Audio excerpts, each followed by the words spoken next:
the Melody wasn't mute anymore, he couldn't just outright learn how to make sentences or words. He had to be taught, given lessons. And the main character was a speech teacher. And I was so happy to see this. I was so happy to see him slowly learn how to make sentences and words.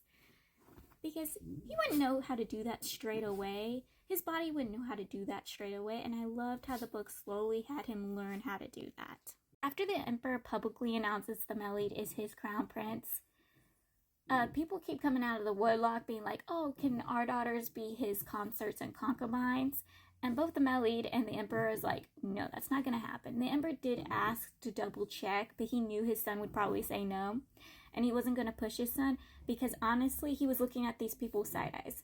When my son was mute and only had the position of prince, your daughters and you stuck your noses up my son. But now that my son isn't mute anymore and is crown prince, you want to push your daughters onto my son? Nah, not having. I'm very happy with my daughter-in-law that I have right now.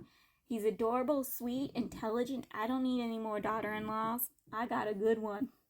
So the main character misunderstands. So basically he got that in vision and then got into his head that the Melody and the Emperor was going to set up concubines and consorts for the Melody. And the main character would just be a side piece and would have to fight for his position for the Melody. The main character's like, nah, that's not happening. My husband's only going to have one partner and that's not going to happen. Like, he was about to have a whole mental breakdown and has a mental breakdown in front of the Melody and the archaeologists who were sent, the people who look at the stars and make decisions through the stars of what's going to happen. Yeah. And some physicians, like the main character has a whole breakdown in front of them and they're all like, no, we're here just to check your pulse. We're here for you, madam. And he's like, oh. And the Melody has to talk with him, tells him that no, him and his father will never do that to the main character. And the main character apologizes. And we see that the Melody is like, if I ever, it was vice versa. He doesn't say this to the main character, but it was vice versa. The Melody would have gone on a bloody rampage. The main character had a breakdown and got pouty and cried and would have hide. The Melody would have gone on a murder rampage. And the main character brought another man home.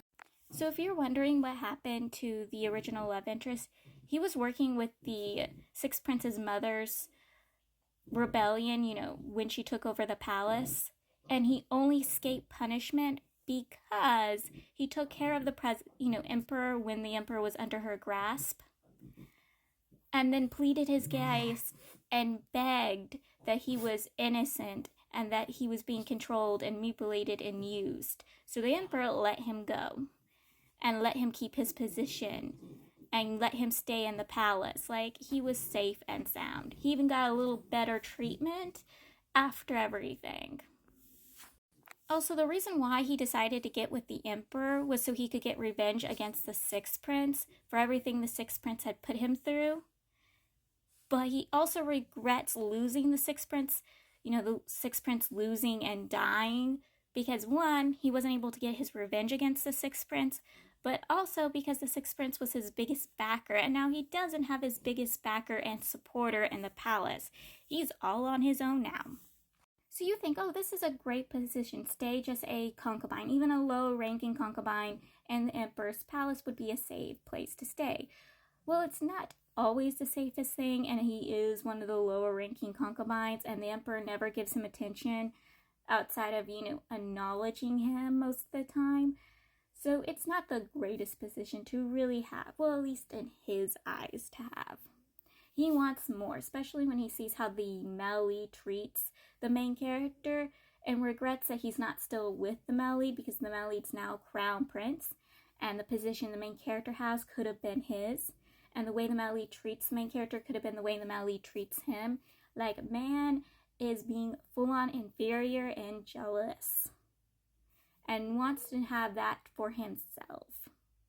Well, he discovers that the main character's a Yao or fish spirit through a servant who had saw the main character transform at the hunting grounds and comes up with a devious plan to prove that the main character's a Yao fish spirit in front of the Emperor and then prove the grandbabies are also Yaos/fish spirits in front of the Emperor.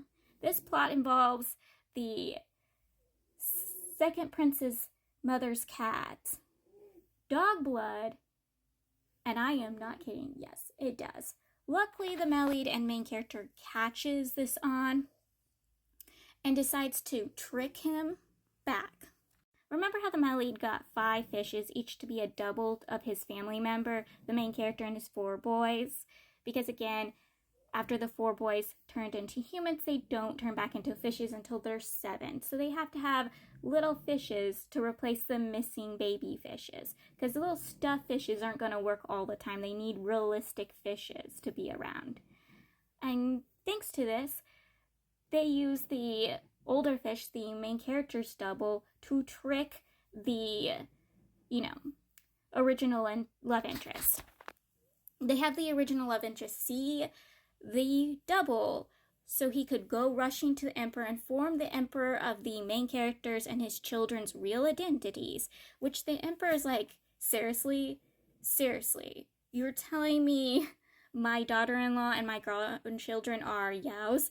Yeah, no. Are you crazy? Are you stupid? Why are you slandering my precious daughter-in-law and my grandbabies like this? He can also see how he is looking at the grandchildren because he's showing no respect and disgust to these children. Seriously.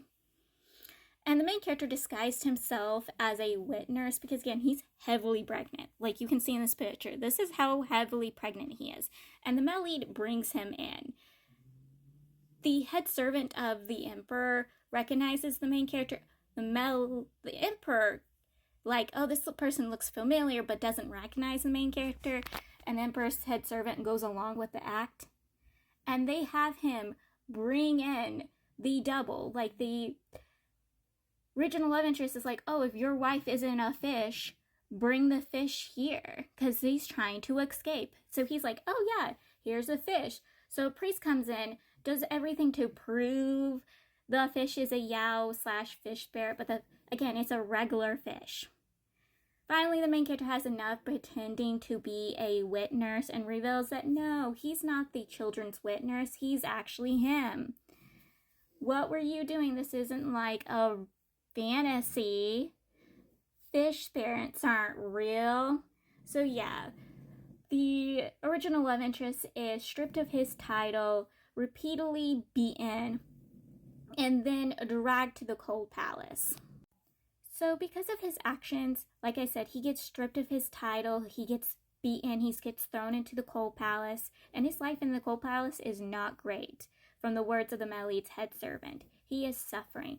Like, he even gets the name of Stinky after the second prince's mother found out what he did to her cats.